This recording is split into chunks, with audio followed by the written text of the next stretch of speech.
Today I would like to talk to you about how to expand your online presence, but not your personal online presence, your writerly online presence. The internet, it goes into pretty much every home.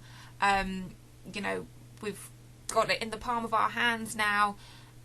Although I don't particularly like the way that technology has almost replaced face-to-face interaction, you know, human interaction, it is the way forward, and it is a great way of reaching hundreds of thousands of millions of people with a simple click of a button. So there are many websites and social media sites that you can use to build a readership and a fan base and to get people to find out about you. The first thing that I would advise you to do, if you haven't done so already, is to start a blog. And a blog is like an online diary, really. You can post anything to do with your writing. If you're a new writer, you can write about your achievements, how many words you've written this week, where you've got your inspiration from, your ideas for your stories. And if you're a more experienced writer, you can post up things about, you know, your book's got published, or, you know, you can have a little bit of a moan about getting rejections, or advertise, you know, if you're going to be at a book signing, or you're going to a library, or you're going to a bookshop, or whatever. It's a great place just to advertise and to let other people know, and it shows a kind of a personal side to you, because it's not an official website, or, you know, it's not strict. It's, like I say, it's an online diary, so you show your personal side. You can show when something's, you know, really made you happy, or something that's you know, disappointed you, or whatever. So it's a nice little way for people to get to know what you're doing as a writer, but also get to know you as the writer yourself. And there's a couple of blogging websites that I know. The first one is Blogspot. I use that one. It's not that it's the best necessarily, it's just the one that I'd heard about when I first wanted to start writing a blog, and so that's the one I went with. The other one is WordPress. I know people who use either, and some that use both. But like I say, I wouldn't say that one's better than the other. It's just whichever one you feel most comfortable with. And I started using Blogspot ages ago and just carried on with it, really. So that's it for that one. And with Blogspot and also with WordPress, you can customize your pages. So you can add backgrounds. You can, you know, title it however you want. You can change the font. You can add pictures. You can add videos. You can do a lot with a blogging website, and you know, and it's a nice way for people, like I say, to get to know you and to find out more about you. So if you do want to find out a little bit more about me, you can find my blog at rebeccagiltro.blogspot.co.uk, and that's my blog. I don't use it as often as I used to. Not saying I won't ever blog again, because I will. I do like it. It's, like I say, it's a way of promoting what you're doing. But yeah, right, I haven't used it for a little while. Next, I would advise setting up a Twitter and Facebook page dedicated to you as an author. Everyone in the world has got a personal Facebook page, and that's fine, and that's where you can interact with your friends and your family and play silly games and post up pictures of you doing silly things, and that's not a problem. You know, everybody needs one of those. I think it's a good way of keeping in touch with people. But when you're a writer, you want to be taken seriously, and it's very difficult for anyone to take you seriously if your page is just full of pictures of you drunk, or pictures of you behaving really silly, or pictures of your dog, which mine pretty much is, my personal Facebook page. So yeah, it's important to kind of separate you as the author, the writer, from the personal you that could possibly affect how people see you. So when you set up, you can set up your own author page on Facebook, and use that a bit like the blog to talk about what you're getting up to, and talk about you know, if you're holding an event, or you're going to a festival, or you're, you know, whatever you're doing in the world of writing. Bear with me a second, Lily wants to come in the room.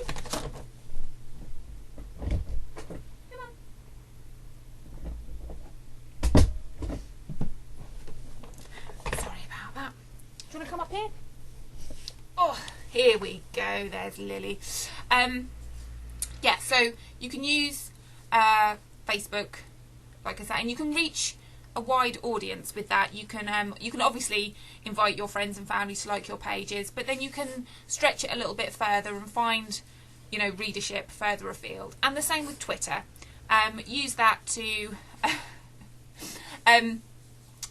to promote yourself as well. I know you only got a few amount of characters to do that, but you can post links to your blog, you can post links to events that you're holding on Facebook, and they kind of all connect in with one another. And Twitter, more than Facebook, is a great way of finding more and more writers, publishers, agents, people who design book covers, people who design business cards and bookmarks, all kind of useful people that can help you in your journey to becoming an author or help you along the way. So my Facebook, if you wanted to have a look at my Facebook author page, is facebook.com/rebecca.giltro.author, and my Twitter is twitter.com/Rebecca Giltro or @RebeccaGiltro. And yeah, I think those are great ways of promoting yourself and showing what you're getting up to when it comes to writing. One thing I will say, keep it positive. Keep everything positive that you put on these things, because when people type your name into any search engine and, you know, they find your Twitter page and they just see you moaning about having received millions of rejections, or you know, that your books aren't selling, or that you're not as popular as somebody else. People don't really want to associate with negative people. They want to associate with people who are positive, who may have received a rejection, but they're using that to push them forward, to encourage them to keep going. And yeah, like I say, be upbeat about whatever you post, whatever you say, because if a publisher comes across something, or an agent, or somebody who might be interested in what you're doing, and they just see kind of negativity or wallowing in self-pity or doubting yourself, they're not going to want to work with you. And you've got to think of yourself as a business. You're promoting yourself as a business, you're promoting your work, and you want to be the best that you can be. So just put things up that will show you in your best light. So those are the three things that I would do first off. A website is always a good thing to have, a professional looking website that just shows kind of the basics of what you do. If you've written books, you can put you know, things up about that, or if you're like I say, doing book signings or whatever, a website is a professional kind of looking thing that can help you know, just show off your writing to the best of what it is. The thing with a website is you do have to pay for it. The prices vary from website providers. I can't really give you any advice on setting up a website, because I am really technologically stupid when it comes to things like that. I set up my website with a company called Wix, Wix.com. I'm not being paid by them to say anything, but it was, I looked at a lot of free website providers, and that was the easiest one to use. Like I say, I'm not very technologically minded, and I just need something where I can drag a picture in or paste some text and it's done. And when I looked at a lot of different ones, Wix was the easiest to use, and it was the brightest, and it just was the most comfortable for me. But there are a lot of website providers out there, so I would advise doing a bit of research into them and finding out what one will work for you, because like I say, they're all different, and Wix was the one that I just felt comfortable with. But I've written a list down here. There's Moonfruit, 1&1, GoDaddy, Weebly, Squarespace. So there are a lot of companies that you can freely set up a website with, but then you do have to pay if you just want it to like the website address just to be your name. So mine is www.RebeccaGiltro.com. If I hadn't paid, I think it would have been www.Rebecca .wix.com or something, so you have to pay to have a clean domain name. And I can't remember how much it costs, to be honest, and I'm not even going to hazard a guess. I've had it for a little while. But like I say, do your research and find out which one suits you, suits what you want to do, because you can freely build it. It won't go live unless you publish it. So you can freely build your own website and just see which one works for you. And then there are other places where you can promote yourself, which I don't use all of them, but I think if you can spread yourself around, more people are going to get to know you and get to kind of see what you do.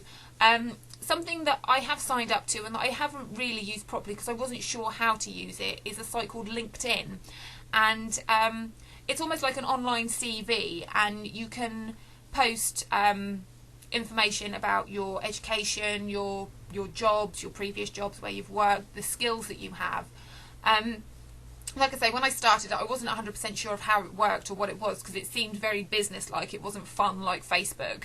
But I can kind of see the point of it as something to show what skills you have. So if you're working, or you'd like to be kind of like a freelance writer or a freelance proofreader or something, showing your skills and your experiences on there can be really useful if people want to use your services, really. So that's something that I do use, or I have used, and I'm going to update everything on there because I think it could be quite important. So if you do want to have a look at me on there, it's www.linkedin.com/in/Rebecca Giltro. But like I say, I haven't updated it for a while because I wasn't really sure how it worked, but I will do that. Something else that I found is a site called About Me. It's a little bit like a website. It just gives basic information about who you are. Well, that's it really. About me. It's just about me.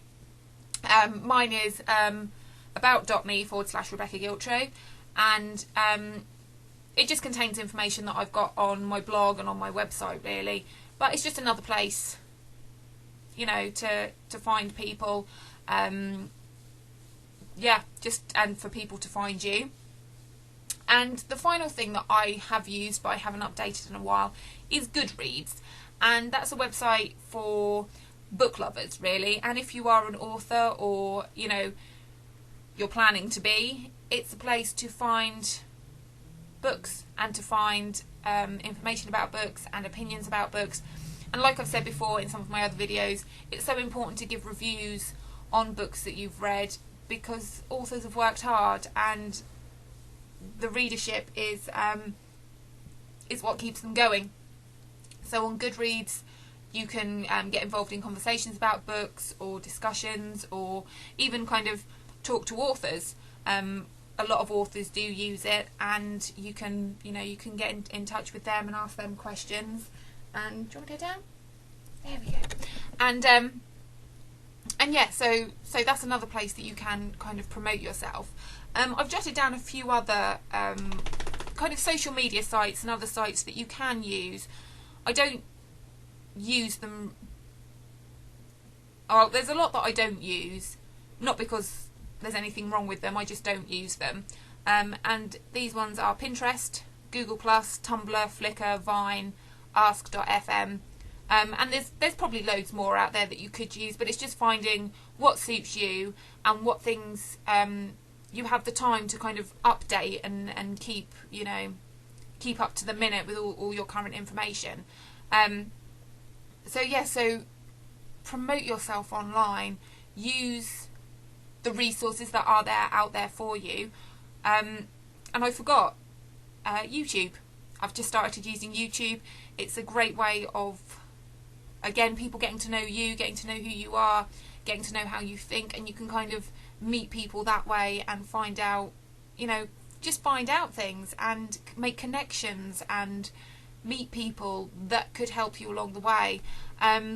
So even if you are a bit of a technophobe, or you're a bit like me and you don't really understand technology, just start off with a blog, start off with a Facebook or a Twitter, and just keep going that way and meet people, promote your books, Again, don't show off. Draw that line between showing off and, you know, being proud. And yeah, just use it that way. And I will post all of the links in the description for my pages, and they're not the best pages in the world, but they serve me, and it will show you just what you can do if you've got a little bit of time to just to get these things set up. So if you'd like to post any of your links to any of your author blogs or websites or Facebook accounts or whatever, feel free to do those in the comments. And if you subscribe to my channel, you will get some more advice about writing from me, and also book reviews, and I will be showing off a little bit with my own writing and telling you about what I do every now and then. So thanks for watching, and I'll see you soon. Bye bye.